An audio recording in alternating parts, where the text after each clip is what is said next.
In May of 2015, Becker College, in partnership with the Seven Hills Foundation, signed an MOU with Professor Muhammad Yunus to establish the 15th Yunus Social Business Center in the world and the first in the United States of America. I am eternally grateful and honored to have as our speaker tonight Professor Muhammad Yunus. Professor Yunus fuels our inspiration to graduate students as entrepreneurial, socially responsible global citizens who will create a better world. Professor Yunus is known throughout the world for using small loans, uncollateralized loans available to unlikely entrepreneurs, women in rural and remote communities. Out of his pioneering efforts, the Grameen Bank was founded in 1983. Over the past 33 years, Grameen Bank has loaned over $8 billion to millions of people, mostly women, so that they could start up their businesses. And almost all of those loans have been repaid. I think it's like 99.8%. Give him a hand for that.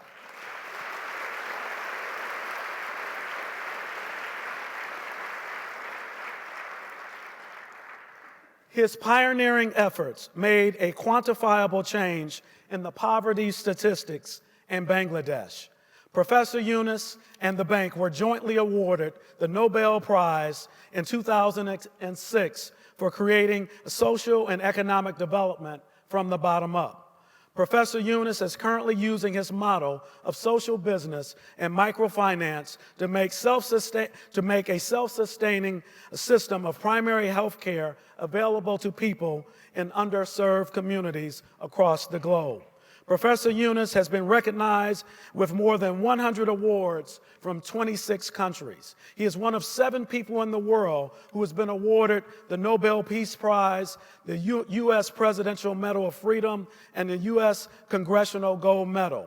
He has been listed among the 100 most compassionate business leaders in the world by Salt magazine. In 2012, he was recognized as one of the 12 greatest entrepreneurs of all time by Fortune magazine.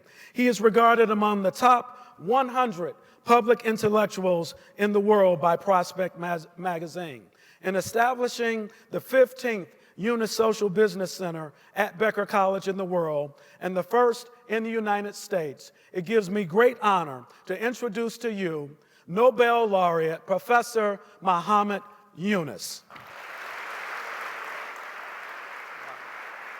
What an introduction. Thank you. Thank you. Thank you very much. Thanks a lot. Thank you. Thank you. Wow. Thank you very much. Thank you. Thank you. Please, thank you. Thank you. Please have a seat. Thank you. Thank you. Thank you very much. Thank you, President Johnson, for your introduction. It's a very elaborated introduction. And thank you for inviting me to come to Worcester. You have been to Bangladesh, talking to me and meeting people in the villages. I never had a chance to come back to Becker College. Now I made it. And thank you, David Jordan, for making this possible. Your enthusiasm for social business brought me here. I'm very excited. And thank you for the welcome yesterday with the snow showers. Everybody was so apologetic that it's a snow shower and it's cold in April. I was excited because we were sending pictures home. They have not seen that snow shower like this. We see pouring shower in Bangladesh for the monsoon, but not this one.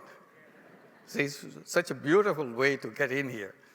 And then sending pictures today with the sunshine. Everything's white. So thank you for arranging this. Yes, it did. And also all day today, I was very excited meeting people, talking to people, seeing things.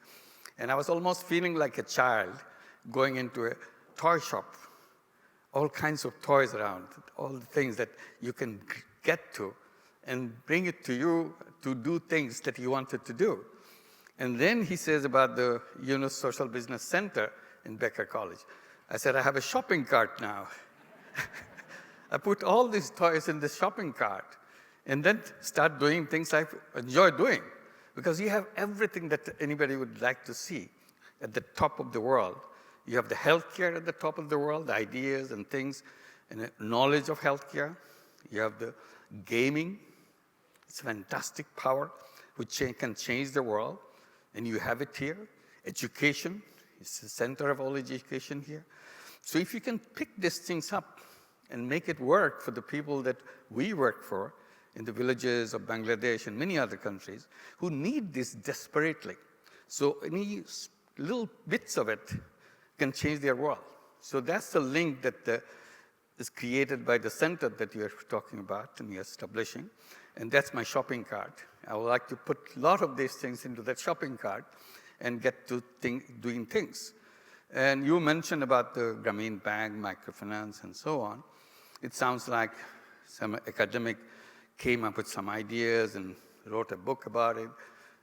Actually, I was a kind of a deserter from the academic world because I felt terrible that I teach elegant theories of economics in the classroom and go out of the classroom and you see people dying of a famine, dying of hunger.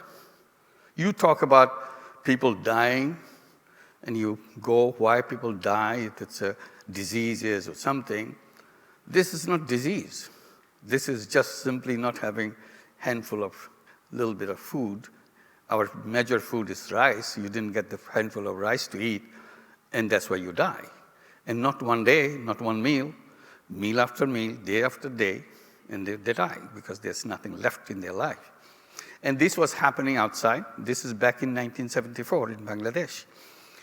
And you can read about this famine, but when you live in that famine and teach economics in the classroom, you can imagine what kind of trauma it creates for a young teacher. So that's the trauma that agitated me. And I thought all the things that I teach in the classroom is empty, useless thing, beautiful, elegant theories, but makes no sense in the life of the people because you cannot apply them. It doesn't make any sense to those people. When in front of you, they die, you can't lift your finger to do anything. So I said, why am I teaching all those empty theories? Why don't you just get out of the classroom, be with the people in the village next door, and see if you can be of some help to at least one person. Your theory may not work for anybody, but as a human being, you still retain something to share with another human being. It doesn't need any university education for that. Being a simple human being makes you able to do that. So I said, forget about all those. Why don't I go out and do that? That's how the whole spark came, that to leave the campus in a way that you don't believe in it anymore, and to be at the village next door every day, see if you can do something. That was the beginning. And I was trying to see if some way I can do at least something to help one person a day. And sometimes I found something to do, sometimes I didn't find. But I feel good that at least I'm doing something rather than fuming inside, not doing, and seeing this thing happening right in front of your eyes. And then it led me to something else. Terrible loan sharking in the village. I had no idea what loan sharking is. I read about it. It's something you can imagine, but you don't see it in a face-to-face basis. In front of you, something is happening. Then you feel terrible. You feel ugly because you are so helpless. You can't do anything about it. And it's everywhere. It's in Bangladesh. It's everywhere outside the country. So what do you do in front of that? But it's happening right in front of you. You see the person who is the victim of it. You see the person who is perpetrating it. Both sides. You see them both. And you can't do anything to solve this problem. One idea came to my mind. I can do something.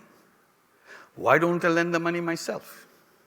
If I lend the money, the problem for the person who took the money is solved. he or she doesn't have to go to the loan shark. It's over. And at least I have saved one person from getting victimized by these loan sharks. I didn't wait for second thought. I just started saying that, okay, I give you the money. If you need money, come to me. I'll be here because I'm in the village every day. So you come to me and I'll give you the money. Well, in the beginning, they were puzzled. Why is he going to give the money? Is he another new loan shark coming? I assured them that that's not what I want to do. As long as you pay me back whatever I give you, that's enough. That's nothing else. Gradually, people start coming, and it became very popular. The more I do it, more people want to borrow money from me. And I was always getting the money out of my pocket to do that. And as I did it, several weeks, several months, I feel good because so many people taking money from me. But my money was running out. And I started worrying that what happens if I ran out of my money and I cannot give them the money because it became so popular now. Everybody wants it. And then I thought about going to the bank. I said, this is business of the bank, not me. Why don't we tell the bank people, look, there's a great opportunity here. You can do a good job by lending money to the poor people. And I did tell the bank people. And they were shocked that I proposed such a preposterous thing, lending money to the poor people. They defended themselves that bank cannot lend money to poor people. And I kept on arguing, why not? What's the problem? I do it. It works for me. Oh, you can do it. You go ahead, do it. But bank cannot do it. I got very angry with them. And I started, because it went on for months and months. I cannot persuade them.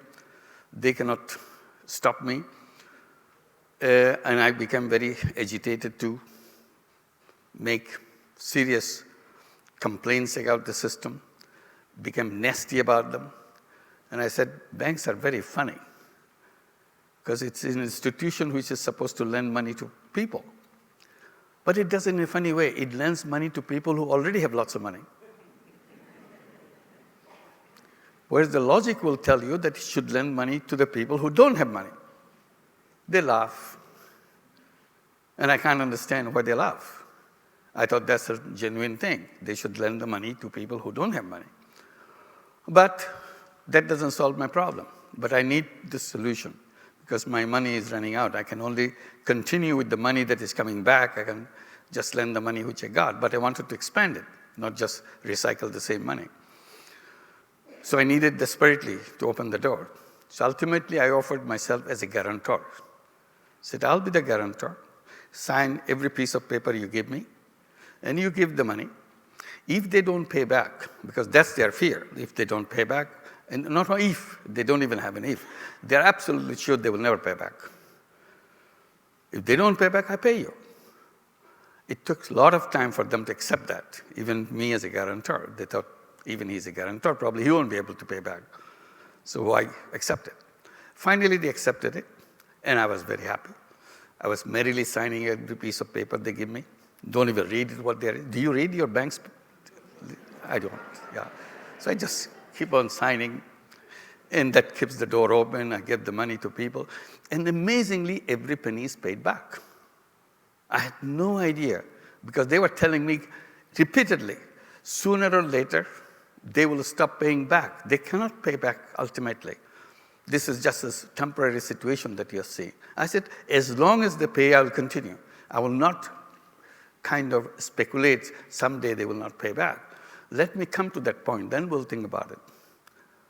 And they were paying back. So I was amazed. But the bank was getting reluctant to pay the money, to continue, because it's getting so big, they are absolutely sure it will fail, and I won't be able to pay back. It's too big for him. So I got, again, very angry with them. I said, why? Okay, why don't I create another bank? Bank just for the poor people.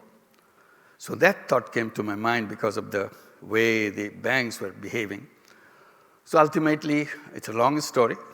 Finally, I persuaded the government, persuaded the central bank to allow me to get a license and set up a bank. And I did it. It started in 1976, lending money to poor people.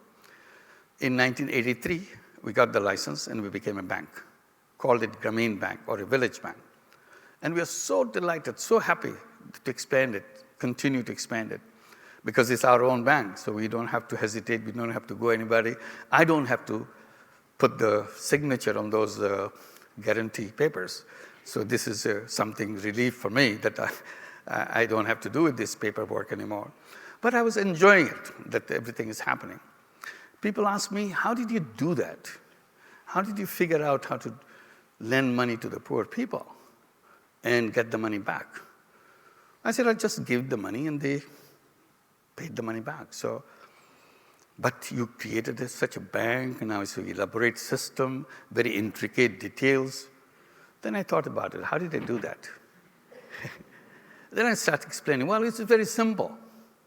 Every time I needed a rule or a procedure, since I don't know anything about banking, I just look at the banks, how they do it, conventional banks, how they do it. Once I figure out how they do it, I just do the opposite. And it works. And every bit of Grameen Bank is just the opposite of what the conventional banks do. Conventional banks go to the rich. We decided we go to the poor. Very clear. And we made rules how to get to the poor. Conventional banks lend money to men. We decided to give the money to women, poor women. Conventional banks work in the cities, particularly in the city center. We go into the remote village. Today, we are 40 years old, Grameen Bank. Still, we don't have a single branch in any city, any town in Bangladesh. We still work in the villages. We have 2,600 branches all over the country, not a single one in the city. So we continue to pursue that. We work just the opposite way. Conventional banks ask for collateral.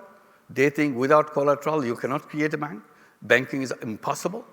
I said, forget about collateral. Collateral is a wall you created so that the poor cannot go over it. So keep the poor out. You invented the idea of collateral so that you can protect your own folks inside. So we said, forget about it. We want to deal with the poor people. We want to reach out to the poor people. They cannot offer any collateral. So why worry about it? So this is something, there is no collateral. And everybody said, can you sleep at night with giving all this money without any collateral, without any papers? I said, I sleep very well. I have no problem. Only my banker friends worry about me, whether my money will come back. They have nothing to do with it, but they worry about me. But I have no problem because I see every money coming back every time. So it's a thing. And since we don't have collateral, we don't have any lawyers in our bank. You see, the whole lawyer thing comes because you have the legal papers to sign, and someday you'll be taken to the court so that you get the money back, get the collateral to get the money back. So since we don't have that, we don't need any lawyer. We're the only lawyer-free bank in the whole world. We have 8.5 million borrowers. We started out with a few dollars as a loan in the beginning. Today, we came a long way. We have 8.5 million borrowers, 97% women, and they own the bank. It's not just a bank. It's a bank which is owned by the poor women. So conventional bank, again, is owned by the rich people, mostly by rich men. We reverse that too. Grameen Bank is owned by poor people, owned by poor women. And they sit in the board, they run the bank, and this is one of the best banks you can ever see anywhere. It's very well run, very well managed, and continues, but its board is constituted with the poor women. 100% women in the board. So this is the kind of bank we created. And as we go on with the banks in the beginning, we also see other problems in the poor families. I had no idea. I had no idea about banking, and I jumped into creating a bank. I see, how did I do that? Then I said, I think the best thing that ever happened to me in creating the bank is that I didn't know anything about banking. If I knew about banking, I will never be able to do that because my knowledge will always keep me drawn to the conventional way how it is done. So I kept saying that maybe sometimes it's a blessing not to know things. Then your mind is free. Then you can think about things in your own way. It's an empty space. You fill it up in your way of creating it. Because your knowledge can become a bondage.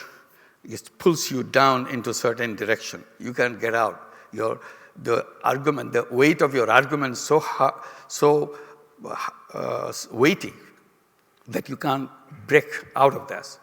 So it's good to forget about what you know sometimes, if you even know it. To think as if you are starting for the first time. Then reality comes around you and start doing things. So I use that all the time, that not knowing may be a blessing. Don't be afraid to do things just because you don't know it. Maybe you are doing the right thing. Other thing, following the same logic, same principles, always stuck on the wrong things. And nobody can get away from it because they are following the same rules and procedures. As a result, we created the world the way we have done, which is not a very good feeling that we get when we see the world how it is done. So we continued with the tradition of Grameen Bank expansion and so on. And we see wherever I go to the poor people, not only they are poor, they're also poor in health. And I started saying it goes together. If you're poor in health. You can't separate it. You cannot kind of take one out that, yes, she is poor but healthy. Very difficult. Because very definition of state of affairs that you have among the poor needs to create the conditions that you have to have very poor health. The first one, when we were very small at that time, I could go to families, meet them very frequently, talk to them to understand them. Whatever I'm doing, is it something useful to them? Do they need something else? What shocked me, every family I go, almost in every second family, I'll see a child who cannot see at night. He goes blind after sunset. And it's not one or two. You see all around you, children going blind or not being able to see at night. And it worried me. I said, I didn't understand that, why children have that. It's a kind of disease which will make them permanently blind or something. So I started talking to the doctors. Since I'm not a doctor, I don't know anything about health care as a policy for people. So I started talking to them. They said, well, this is called night blindness. I said, what is the cause? It is a serious disease that they cannot get out of it. No, it's a very simple thing. This is a vitamin A deficiency. I said, what should be done about it? Can they be cured? He said, of course they can be cured. It's very simple. You give them vitamin A tablets. If they take vitamin A tablets, everything will be done. Their eyesight will come back. Or you can ask them to eat vegetables, green vegetables, colored vegetables, and so on, which contains a lot of vitamin A. So I took the policy of going to the vegetables, because buying tablets is, again, pills, make them buy something, go to the store, which they may not feel comfortable. They don't have the money or ability to do that. They will try to save money. So growing vegetable could be an easy thing. So I opted for vegetable and tried to explain to them, look, you have to do this, et cetera, et cetera. It's not working. Then I thought maybe I should do something else. Why don't I bring the vegetable seed? Because some of them are saying, we don't have the seed. Well, how can we grow vegetable? We can't buy vegetable. It's expensive. So I said, okay, why don't I bring the seed to them so that they can start growing seeds? Then what I did, we made a 1 penny packet of seeds, of varieties of seed. Each packet is 1 penny. And as our staff go to collect money in the villages and so on, do the business, we give them the seed to sell. And since it's only 1 penny, people say, okay, let me try. And Bangladesh soil is a very fertile soil. You spread them and it grows. And it's a beautiful vegetable. They never saw such beautiful vegetables before. So they started feeding their children and said, if you have surplus, you can sell it in the market, or you can grow for market, but don't forget to feed your child. with the vegetables. That's the most important thing. They accepted it. So our vegetable kind of in good demand, and we continued to expand our vegetable seed business. We created a side business of vegetable seeds. As Grameen Bank expanded, our seed business expanded. At one point, we became the largest seed seller in the whole country because everybody wants it. Even their neighbors want it who are not Grameen Bank borrower because they can grow. It looks very good. Seeds are good. And night blindness disappeared in the country. It didn't exist completely. So today you talk to people in Bangladesh about the night blindness, they will look at each other, they will know what the problem is.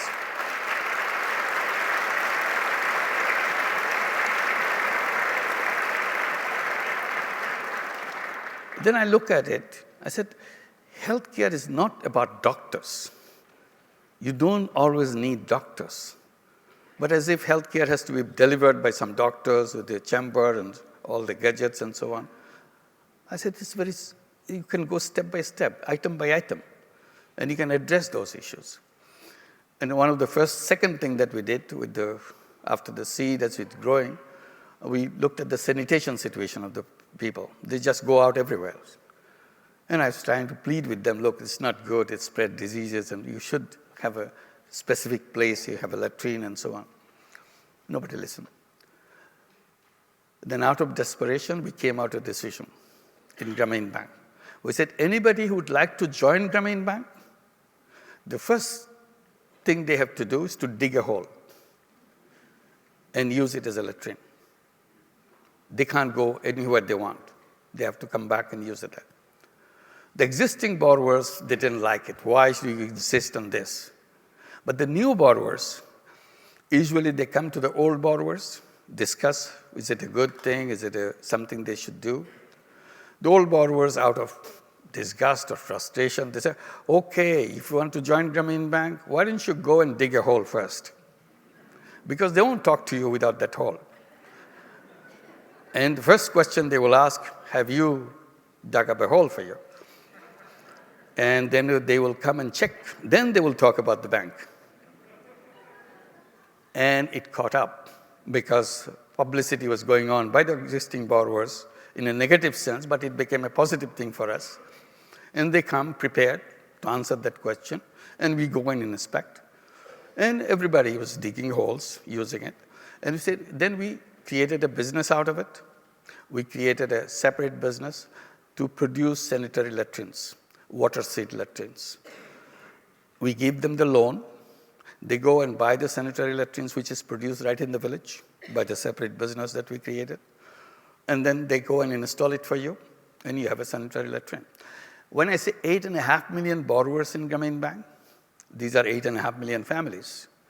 So in Bangladesh, all these 8.5 million families have their sanitary latrine.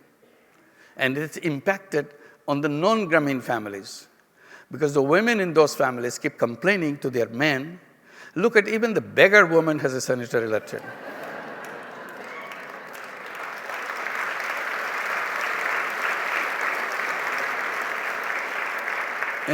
And I learned something. I didn't know about it, but I learned something. It's so harsh on women not to have a latrine. Men can go out anytime they want, anywhere they want. But for women, they cannot do that. They have to wait until the sun goes down. So it's not an easy thing to do. So the moment they saw the sanitary latrine, which is a kind of freedom for them, they can go out anytime they want. So that's the pressure created in the families after families. Bangladesh became a country which solved its sanitation problem way ahead of everybody else in the neighboring countries because of the tremendous amount of awareness and the need that was done. And we provided that through, nobody can say, we don't have the money. We said, we'll give you the loan. So we continued that.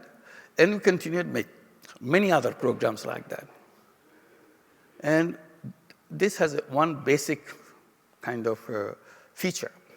Every business I created is a business to solve problems. And I had no intention of making money out of it. That became a kind of a signature policy of everything that I do. And every time I see a every time I see a problem, I create a business to solve it. And over time, I created more than 60 such companies in Bangladesh. Each one is focused on solving one particular problem. And many of them are health problems.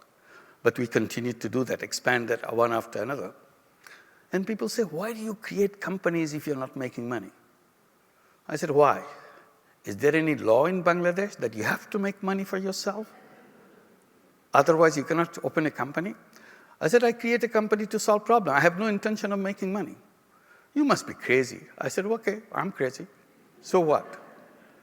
I'm sure there are other crazy people like me. They will do the same thing because it's a problem can be solved in a sustainable way so that money comes back, you can keep on expanding it. Then I thought, maybe I'm talking about something very different than conventionally people think about. Conventionally, people think about a business is to make money. That's what we are told in our textbooks. That's where our theories say that profit maximization is the goal of business.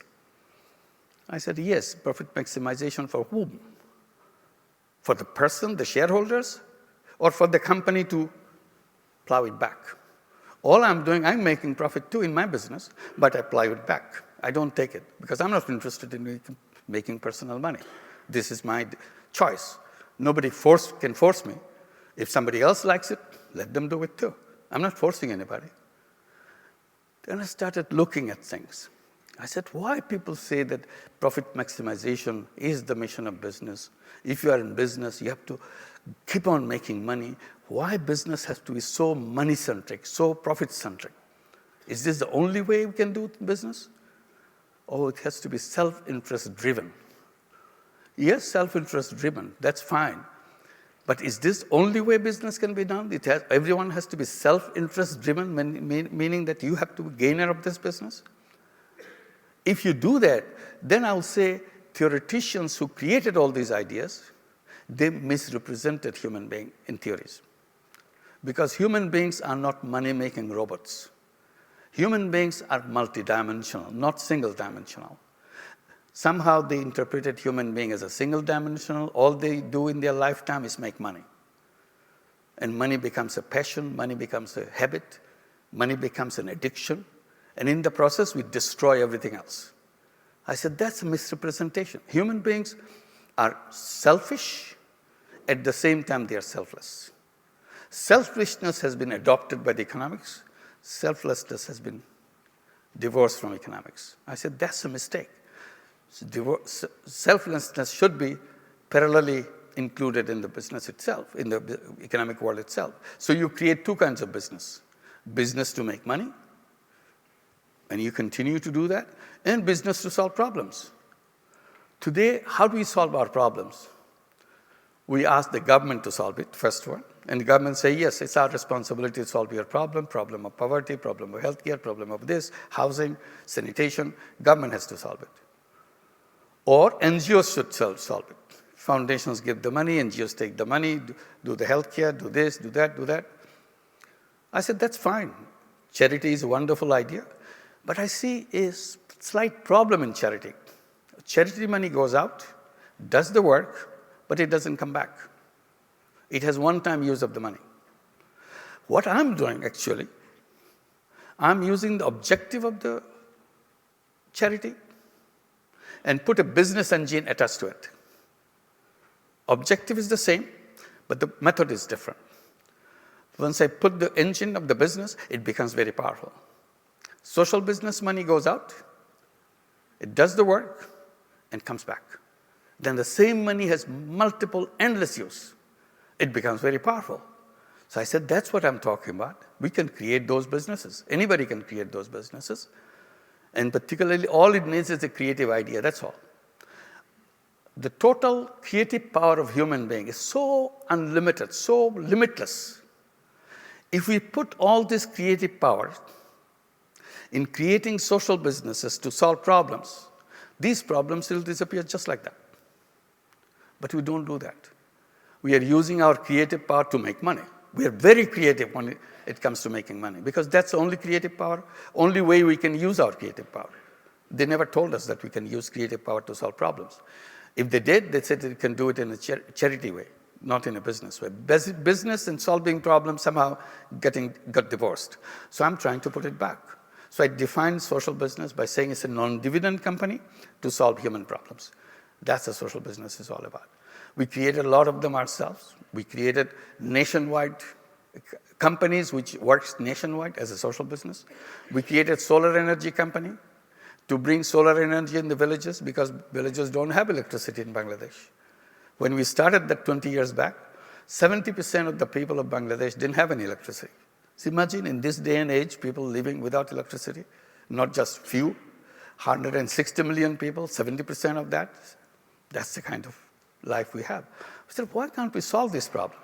I thought, now we hear about solar energy, why don't we bring solar energy in the villages? Everybody said solar energy is too complicated, village people will not understand. I said, they don't have to understand anything. They don't understand how the electricity works, but if you give them the evaporator, it's okay. So you're saying that they have to understand all the science of solar energy? No. All they know, it gives you electricity, that's all. And I created a company, solar energy company, a small company, tried to sell solar home system because I have to do it in a social business way. I cannot give them free solar system. At that time, governments were distributing free solar cells, solar panels, and so on, trying to popularize. I said, that will not work. Very soon it will disappear because government cannot just go on doing it free for everybody else. So I said, we have to create a social business to do that. Selling one solar home system per month was a big challenge. Then selling 5 solar home systems per month became the next challenge. We took that challenge and make it happen. Moved to 10 solar home systems per month. And we came to a stage 20 years later, we are selling 1,000 solar home systems per day. And it became a nationwide system. We reached 2 million homes with solar energy today. So we run that business. It's a nationwide business. It runs. We have solar energy in the villages and so on. And many other NGOs and others participated, companies created to sell solar energy in the villages because everybody knows now solar energy is a popular item. So this is the kind of social business we are talking about. We didn't create that solar energy company to make money. We could have made a lot of money out of that. But that's not our intention. Our intention is to solve the problem and bring the money back so that we can plow it back, expand it, and so on. So that's how we created healthcare companies. Luckily, big companies came to us. We had no idea that they will be interested in social business. They said, why don't we create a social business with you? I said, okay, if you want it. So we created joint ventures with big companies. One such big company was Danone. It's a French company, yogurt company, Danone, as it's known here, to produce yogurt for addressing the malnutrition of the children of Bangladesh. 48% of the children of Bangladesh are malnourished. It's a terrible thing to have malnourishment in your children because they don't grow mentally or physically. So you are not fully human being anymore because your nutrition was not enough at your childhood. So I said, that's not a good thing for a nation to grow up with. So we said, we must solve it. So we created this company to bring nutrition for the children, put all the micronutrients in the yogurt, made it very cheap so that poor families can afford it. We continue to do that. Now it's a big company. It's selling yogurt in villages and the urban areas and so on, address the malnutrition issue. So this is a social business. Danone doesn't want to take any profit according to our principle. They agree with the other. We have joint ventures with Veolia. We have joint ventures with Intel Corporation. Intel Corporation joint venture is making a smart bangle. It's a high-powered technology as an ornament the women use because of the air quality in the room that she cooks, in the kitchen that she cooks, because fume gets into it, smoke gets into it, and respiratory diseases come to the women. One of the major cause of death in Bangladesh for women is respiratory disease because of the cooking continuously. She's inhaling it. Particularly for pregnant women, it's so difficult because not only she's inhaling, her baby is also inhaling as she grow up with this impact of this having smoke in the room, continuously inhaling. So this bangle, it gives an alarm signal, a continuous alarm. When the level of smoke and the fume gets above a certain level, then it gives a voice message, run out of your room, open your window and so on, etc., etc. And it works, and people like it. And now they are adding other messages into this bangle. If you're a pregnant woman, it says this is your 10th week of your pregnancy. You'll experience this kind of symptoms in your body. Don't be worried, this is normal. But if you have something like this or this, you press this button and we'll get in touch with you, meaning this is a beginning of a risky pregnancy. So we want to identify the risky pregnancies because about 11% of our pregnancies in Bangladesh are risky pregnancies. And as a result, mother and the child die. We don't know which one is the risky pregnancy, so we cannot address them because there is no system to find solutions to this problem. So we thought identifying would make it easy, at least we'll pay attention to it, how much we can do so that maternal death, children death become lower and lower as we go around. So this is another social business. So we continue to do that. One item that I should draw attention to, in the Grameen Bank, we started giving idea that the children of Grameen families must go to school because their parents, the women that we talk about, they're illiterate. They never went to school. Their husbands never went to school. So we said the children must go to school. So we made it as part of our policy of the bank to make sure all the children go to school. And we make elaborate preparation so that we don't miss any child. Every child goes to school. It's as serious as our banking part. We took it as our banking operation that the child must be in school. And ultimately, we succeeded in having all the children in school. But then, year after year, they went to school. They come to the college level. They want to go to the college, but they have no money to go to the college. Before the college, education is free. They can afford it. But the college begins, you have to pay. So we said, okay, don't worry about it. If you want to go to the college, we will give you the education loan. So we gave them education loan. So we have education loan with bachelor degree, master degree, even PhDs. So we have hundreds of thousands of them coming out with degrees and so on. Then the problem we created ourselves turned out to be something else. They keep complaining we have no jobs in the country. What about jobs? You guys sent us to school, we got the school, we get our degrees, but no jobs. So I was worried about it. How do you answer this question? So I made up my mind. I turned around, started addressing them on this issue. The moment they will mention that we don't have a job, I said, who asked you to have a job? They got very puzzled that I'm asking them who asked them to have a job. They have no answer because they don't know who asked them. I said, did your teacher tell you to have a job? No answer. Did your book tell you to have a job? No answer. I said, remember, job is an obsolete idea. It should have been over in the last century. Somehow it sneaked in and came to you. So get rid of it. Never even think about it. Your mind should be free from jobs. Tell yourself, I'm not a job seeker, I'm a job creator. And behave like a job creator. Act like a job creator. They get very puzzled. What is he? I don't have a job, now he asked me to become a job creator? And some will say, well, how can I create a job? I don't have any money. I don't know what to do. I don't know any business.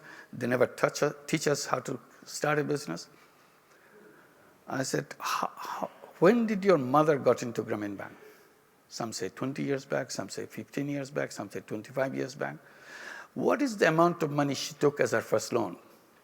Some remember it. Some don't even remember it. It's way back. Some say, maybe $30, $30, $40, that's about the loan she took. And she's still borrowing from Grameen. Yes, she runs a big business out of this bank loan. I said, if your illiterate mother can start a business with $40, what good is your education? Why don't you get rid of your education? Just go back to your mother, learn from her, how to be yourself. And it's a very simple thing. And you tell me that you don't have an idea. How could your illiterate mother have the idea? She had an idea that continued, changed her idea again, but she continued, didn't give up. If your illiterate mother can do all these things, you should be ashamed of yourself and your education, which destroyed your thinking process. took away the natural thing that you had, like your mother had. That's the natural thing. You destroyed that part. I said, we have to eliminate that education system which makes you to work for somebody else. I said, human beings are not born to work for somebody else. Human beings are basically go-getters. They are problem solvers. But somehow we created a world and convinced ourselves that we have to find a job. We have to have a piece of paper from the university or college or whatever it is. The more renowned the college is, the more renowned the university is, I have a better salary to get or a better company to work for.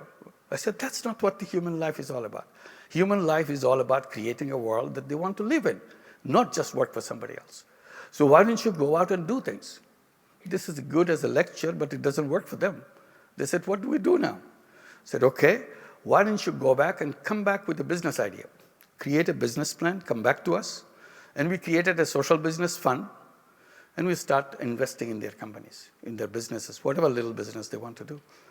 And now young people are coming, boys or girls come with business ideas one after another, and they learn from each other. Now hundreds of them, thousands of them come. We keep on investing. We say, this is not a loan that we are giving you. We are your partner. We invest together. You do run the business, I do the investing part of it. And you make it successful. When you're successful, you return the money that I gave you, exactly the same amount. With social business, we don't want to make profit out of you. Our job is to solve your problem and put you on the orbit so that you can move on. And now they feel very comfortable. And we tell them, look, if your business fails, that's not your problem. Because we work together, it's our fault too. We are together. So we will work together how to overcome that problem. Because businesses always will have problems. Businesses are not something you go there and everything is dandy. Everything you have to work together. So now they do that. So now we have opened the door. We said everybody can become an entrepreneur. I keep saying that human beings are all entrepreneurs. This is in their DNA. Somehow we twisted it around, make them to work somebody else. All our creative power are kind of given away. Because if you start working for somebody else, your mind is not something that they want. They want their mind to get into your mind so that you can work for them. I said, that's not a good process to go through. You be yourself and address all the things that you need to do. You create a world of yourself. And that's the world that you decide what kind of world you want. And create your own destinations, what destination you want to go to, and make it happen.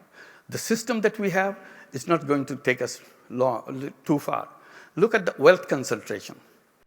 All the wealth of the world is in the hands of few people. Oxfam keeps us reminding every year that so many people own half of the world's wealth and so many, et cetera, et cetera. And you'll notice every year when they announce that how many people own more wealth than the bottom half of the world's population, the number becomes smaller and smaller. 10 years back, it was 380 people owning more than half the wealth, more wealth than half the world's poor, the bottom people own. This year, it was 62 people. So 382, now it came back to 60 in 10 years later. What will be the number 5 years later? It won't be 62 anymore. It will be probably 10, maybe 12 or something. Or someday it will be 1, because that's the direction we're heading for. And now today they said 1% of the world's population owns 99% of the world's wealth. And you have been talking about 1/10 of 1% in this nation, in this United States, own 90% of the wealth of this nation. Today is true. But tomorrow it won't be 0.1. It will be less than that, half of that, owning 99% of the wealth of the nation and so on. Because this is what we built into the system we created. It's not they're bad people. I'm not complaining about them. Simply, system that we created produces a system which pushes all the wealth to the top. So bottom remains empty. Imagine out of 7.5 billion people, 99% of them owning only 1% of the global wealth. That's not the kind of thing that we want to say that we did create a beautiful world and so ourselves. So we have to challenge everything that we do. Is our financial system working for people? No, that financial system is actually sucking machine. It's a kind of taking the wealth, pushing it upwards. That's it. Again, it's not the fault of the individual person who works in it. That's the way system has been developed. So undo that. We can create a system where everybody can be included in the financial system, like an unemployed person, the way I was just explaining. An unemployed person cannot go to a bank, give me money, I want to start a business. They say, get out of this place. Why? This cannot be done. We are doing it. We have no problem. We have no cases of where people disappeared with that money or something. We have very elaborate system. We built it up. Anybody can do that. And why should any young person, imagine one young person with education, or whatever he has done, a creative person, sit idle. Why? Because he's not been hired by anybody. Does it make sense? It doesn't make sense to me. Why anybody should sit idle because somebody has not hired me? Did it happen when we were in the caves? That's where we are coming from. Did we send out a job application from cave number 5 to cave number 10? Do you have a job for me? And I'm sitting idle because nobody gave me a job. We didn't do that. We just went out. We became hunters, we became gatherers. That's how we survived. It's a long million years of history. Suddenly we said, no, we have to have a job. Otherwise, we don't lift our fingers. I said, what is this idea that they put into our head, that the whole body, whole mind become paralyzed? I'm not worth anything anymore.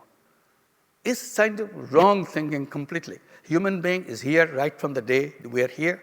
We are people who can do things ourselves. We don't have to wait for anybody. We have to build a system to support us, not put us down. That's the problem. So, as I said, we have to have a destination to take us someplace. So we have to put these figures and rearrange everything that we do, look at it differently than we have been doing. Because we continue the same way, we produce the same wealth concentration getting worse every year.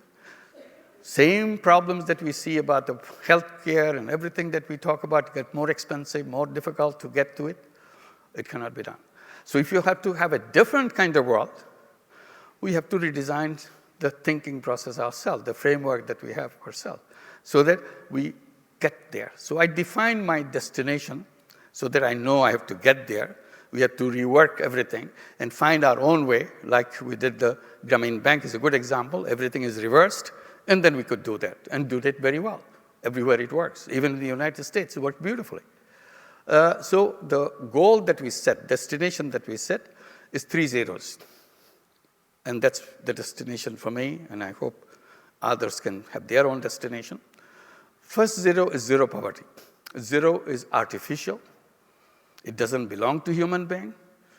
Human beings are as creative as anybody else.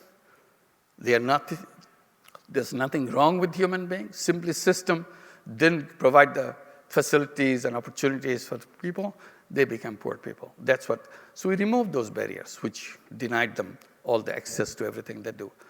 So we create a world where not a single person will be a poor person. It's a doable proposition. It's not something fancy.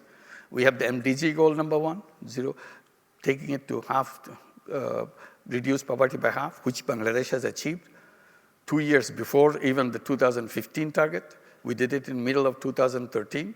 We brought the poverty to half the point. And we set our goal to 2030 to bring it to 0. It's possible because the way it reduces poverty, we can easily reach that. Now the SDGs, Sustainable Development Goal number 1, is to reduce poverty by 0 by 2030. It's a doable proposition. So second 0 is a 0 unemployment. Nobody in the world should be unemployed. The whole word unemployment itself is the first one to become unemployed. It doesn't have any meaning anymore. Why should anybody be unemployed? There's no reason for it. So how to get that, how to create the supportive system so that every individual can become a creative person and express himself or herself in her own way.